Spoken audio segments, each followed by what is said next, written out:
माझे आई वडील आलेले आणि मला खूप आनंद झाला। त्या विषयावरती मी बोलणार आहे। नवऱ्याचे आई वडील चालत नाही, एक स्त्री दुसऱ्या स्त्रीला कधीच समजू शकली नाही आणि समजणार पण नाही। सासूबाई चालत नाही का? तर मला मॅडम सासू सासरे आल्यानंतर व्हिडिओ काढा। स्त्रिया असतात सुनेला त्रास देतात किंवा सून असेल ती सासूला त्रास देते।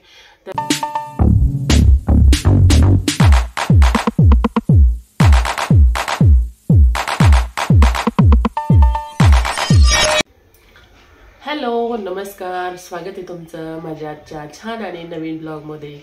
तर गुड मॉर्निंग सगळ्यांना। आणि आता वाजलेत 11। आता गुड मॉर्निंग जवळपास संपत आली आहे, पण ठीक आहे तुमच्यासाठी good morning, good afternoon. Good आफ्टरनूनला येणार व्हिडिओ तर गुड आफ्टरनून। तर तुमच्या सगळ्यांच्या एवढ्या भरभरून कमेंट, एवढा प्रतिसाद दिला तो मी त्या व्हिडिओला, पण तेवढाच निगेटिव्ह कमेंट पण होत्या। म्हटलं चला तुमचे प्रश्न माझे उत्तर देण्याचं काम आहे। तर आज स्पेशली तुमच्या प्रश्नाचं उत्तर मी देण्यासाठी आलेली आहे। आता ना 2-3 दिवसासाठी 2-3 दिवसापूर्वी ना एक व्हिडिओ काढलेला होता मी, माझे आई वडील आलेले आणि मला खूप आनंद झाला। त्या विषयावरती मी बोलणार आहे। तर त्याच्या पहिले ना मी कलरचं काम झाले का ते सांगते। तर 2 दिवस आहे ना कलरचं काम चालू होतं, त्यामुळे मला हा व्हिडिओ काढायला उशीर झाला, कारण की 2 दिवसापूर्वीच काढणार होते मी व्हिडिओ, पण कलरचं काम चालू होतं। प्रांजलचे पप्पा शॉपला जायचे आणि मग थोडंसं रियाने मदत केली मला। मग 2 दिवस मी ना कलरचं काम करून घेतलं आणि आता किचन राहिलंय, तर किचन आहे ना 2-3 दिवसानंतर करणार आहे, कारण की आमच्या इथे ना पित्र असतात नवमीला, म्हणजे माझ्या सासूबाईचे। तर त्याच्यानंतर मग बाकीचं भांडे वगैरे घासायला मग बरं राहील आणि मग दसऱ्याच्या अगोदर सगळं जवळपास साफसफाई वगैरे होऊन जाईल। दिवाळी जवळच आली आहे, त्याच्यानंतर आम्हाला आहे ना 15 दिवस दुकानावर जावं लागतं, म्हणजे आमच्या शॉपवरती ना जावं लागतं मला 15 दिवसासाठी प्रांजलच्या पप्पांना थोडं हेल्प करण्यासाठी। दिवाळी जवळ आल्यानंतर मग तेव्हा माझं साफसफाई काही होत नाही आणि दसऱ्यापासून जवळपास चालू होतं काम जास्त सीझन। तर त्यामुळे ना म्हटलं आता सगळं कलरचं काम करून घ्यावा। कलर आहे ना घरचे घरीच दिलेले आहे, त्याच्यामुळे कलर पण बघा किती सुंदर तुम्हाला दिसत असं। घरच्या घरी रोलरनी कलर दिलेला आहे। माझ्याकडे रोलर वगैरे पण होते, प्रांजलचे पप्पा पण घरी कलर करायचे। यावेळेस मी ट्राय केलं तर मला पण छान कलर जमलेला आहे आणि मस्त, कोणी म्हणणार नाही घरच्या घरी कलर दिला, एकदम पेंटर जसं कलर देतात ना तसंच कलर वगैरे दिलेला आहे। तर बाकी सगळं किचन, बेडरूम आणि हॉलचं आहे ना जिथल्या तिथं वस्तू सगळ्या वगैरे ठेवलेल्या आणि साफसफाई वगैरे झालेली आहे। थोडं आता फरशी वगैरे पुसायचं राहिलेली आहे, तर ते पण आज होऊन जाईल। किचन आहे ना थोडं ठेवलं आहे वेटिंगवर, कारण की ना मला पण आज थोडं बरं नाही वाटत आहे, थोडं घसायला खवखवल्यासारखं होतंय, म्हटलं सर्दी वगैरेचं कारण वाटतंय। तर एकदम अंग दुखतंय 2-3 दिवस कंटिन्यू कलर, एक तर सवय नाही ना असं रोलर फिरून थोडंसं हात पण दुखतोय। तर म्हटलं आज आहे ना रेस्ट करूया, आजच्या दिवस काहीच काम नाही करायचं जास्त। आणि तर चला तुमच्या कमेंट होत्या त्याला उत्तर म्हटलं देऊया, कारण की एवढ्या सगळ्या कमेंट्स आणि त्या व्हिडिओला खूप छान असा प्रतिसाद तुमचा भेटलेला आहे। म्हटलं चला तुमच्या प्रश्नाचं उत्तर देण्याचं काम माझं आहे। तर माझे आई वडील आले होते पण मागच्या संडेला, तर तेव्हा ना खूप सगळ्या कमेंट्स आल्या होत्या, त्या व्हिडिओला कमेंट आले की आई वडील आलेत एवढा आनंद झालाय, तर सासू सासरे आल्यावरती किती आनंद होतो मॅडम। त्याच्यानंतर दुसरी अशी कमेंट होती नवऱ्याचे आई वडील चालत नाही। त्याच्यानंतर तीच कमेंट परत 2-3 वेळा आली। त्याच्यानंतर काही जणांनी चांगलं पण बोललेत, चांगले बोलणारे खूप कमी लोक असतात, वाईट बोलणारे जास्त असतात। आणि बायकांनी जास्त करून 2-4 वेळा कमेंट केल्यात की नाही का सासू सासरे आल्यावरती एवढा आनंद होतो का मॅडम। तर मला वाटतं एक स्त्री दुसऱ्या स्त्रीला समजू शकते, पण नाही एक स्त्री दुसऱ्या स्त्रीला कधीच समजू शकली नाही आणि समजणार पण नाही, कारण की आई वडील आल्यानंतर कोणाला आनंद होत नाही, सगळ्यांना आनंद होतो। एक तर आम्ही ना इकडं पुण्याला असल्यामुळे ना इकडं आमचे जास्त करून पाहुणे वगैरे नाही आहे आणि आई वडील पण लवकर येत नाही, काही निमित्त कारण असेल तरच येणं होतं। आणि आमचं ना गावाकडे शेती वगैरे असते, तर वरचेवर आमच्या शेतीकडे असेल, कोणाचा काही कार्यक्रम वगैरे असेल तर आम्ही वरचेवर 2-3 महिन्या मिळून जाणं होतं। दादा काही कार्यक्रम वगैरे असले का मग जातात, तर आम्ही पण वरचेवर जातो। तर मम्मी पप्पा बोलतात की तुम्ही इथं भेटले काय, आम्ही तिथं आलो काय, एकच होतं। तर तुम्ही आले तर तुम्ही इथं सगळ्यांना भेटतात, आम्ही आलो तर आम्ही फक्त तुम्हाला भेटणार। तर त्याच्यामुळे ना ते पण वरचेवर येत नाही। आता प्रांजलच्या बड्डेला आले होते, 2 वर्ष झाले ते, म्हणजे दुसऱ्या बड्डेला। त्याच्यानंतर एकदा धोंड्यामध्ये आले होते, आता डायरेक्ट आले 2-4 वेळाच आले असेल इकडं।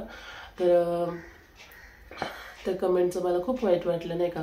नवऱ्याचे आईवडील चालत नाही का, नवऱ्याचे आईवडील चालतात. आणि एका व्हिडिओला अशी कमेंट आलेली होती की सासू सासरे चालत नाही का. तर मी त्यांना म्हणजे कमेंटला उत्तर दिलं की सासू सासरे चालतात ना, का नाही चालत, माझे सासरे आमच्यासोबतच आहे. तर त्याच्या खाली दुसरी एक कमेंट आली की सासूबाई चालत नाही का. तर मला सासूबाई नाही आहे, माझे सासूबाई 22 वर्ष झाले तेव्हाच वारलेले आहे. तेव्हापासून प्रांजलचे पप्पा जे होते ना ते आमच्या तिथंच होते, म्हणजे शिकायला वगैरे नाही का, मामाच्या घरी. म्हणजे माझं लग्न जे आहे ते मला आत्यालाच दिलेलं आहे, म्हणजे माझ्या आत्या त्या वारल्या त्यांनाच दिलं होतं, आत्याला दिलेलं आहे, म्हणजे आत्याच्या मुलाला दिलेलं आहे. त्याच्यामुळे आमचा हा परिवार सगळा ओळखीचा आहे, आजूबाजूचं असं काही नाही आहे. आणि सासरे जे आहे ना ते त्यांना पण मी तेवढंच जीव लावते जेवढं माझ्या आईवडिलांना लावते, आणि सासरे पण मला तेवढंच जीव लावतात, एका मुलीला जसं जीव लावतात ना तसं. तर त्याच्यामुळे ना ही फॅमिली माझ्यासाठी काही नवीन नाही आहे. त्याच्यामुळे मी माझ्या आईवडिलांना जेवढं जीव लावते तेवढंच माझ्या सासऱ्यांना पण लावते. सासूबाई नाही आहे, त्या लवकरच गेल्या सोडून, म्हणजे माझ्या आत्या. तर ना खूप सगळ्या कमेंट्स अशा आल्या होत्या. त्याच्यानंतर नवऱ्याचे आईवडील चालत नाही म्हणे. आणि अजून एक कमेंट, अजून अशा कमेंट होत्या की मॅडम सासू सासरे आल्यानंतर व्हिडिओ काढा. तर सासरे इथंच राहतात, त्यांना ते कम्फर्टेबल नाही म्हणून त्यांना मी जास्त व्हिडिओमध्ये घेत नाही. त्याच्यानंतर अशी एक कमेंट होती की सासरचे कोणी आल्यानंतर व्हिडिओ काढा, तेवढाच आनंद वाटतो का. तर सासरचे ना, माझे सासरे जे आहे ते 5 जण भाऊ आहेत, पण जास्त येणं जाणं कोणाच्या घरी नाही आहे. कार्यक्रम असेल, कोणाचं काय असेल तरच प्रत्येक म्हणजे सगळेजण एका ठिकाणी भेटतात. असं गावाकडल्यासारखं नाही का, शेजारी भावकी असल्यावरती कसं जाणं येणं होतं तसं आमचं काही जाणं येणं नाही आहे. आणि प्रांजलचे पप्पा जे आहे ते एकटेच आहे, त्यांना बहीण पण नाही आहे आणि भाऊ पण नाही आहे. त्याच्यामुळे आमची जास्त काही मोठी फॅमिली नाही आहे, छोटी फॅमिली आहे. आणि सासरचे कोणी आलं तर दाखवणार, कोणी येतच नाही तर कसं दाखवणार. जेव्हा केव्हा कार्यक्रमात असतात तेव्हा तर म्हणजे कोणाला व्हिडिओमध्ये यायला आवडत नाही, ज्यांना आवडतं त्यांना घेते, ज्यांना नाही आवडत त्यांना मी सोडून देत असते. आणि म्हणजे सासरकडे मी जर कार्यक्रमाला गेले तर जास्त करून व्हिडिओ काढत नाही. काढला कधी बाय चान्स तर मी तुम्हाला दाखवत पण असते की हां माझ्या सासरकडचा कार्यक्रम होता असं तसं, मी ते पण तुम्हाला सांगत असते. पण इकडं जेव्हा येतात ना, जेव्हा कोणी आलं तर त्यांचा व्हिडिओ काढते. ज्यांना म्हणजे व्हिडिओमध्ये आवड आहे त्यांनाच व्हिडिओमध्ये घेते. बळजबरी कोणाच्या पण समोर असं कॅमेरा घेऊन जाऊ नाही शकत, हां हॅलो हे अमके आले ते तमके आले, तसलं नाही.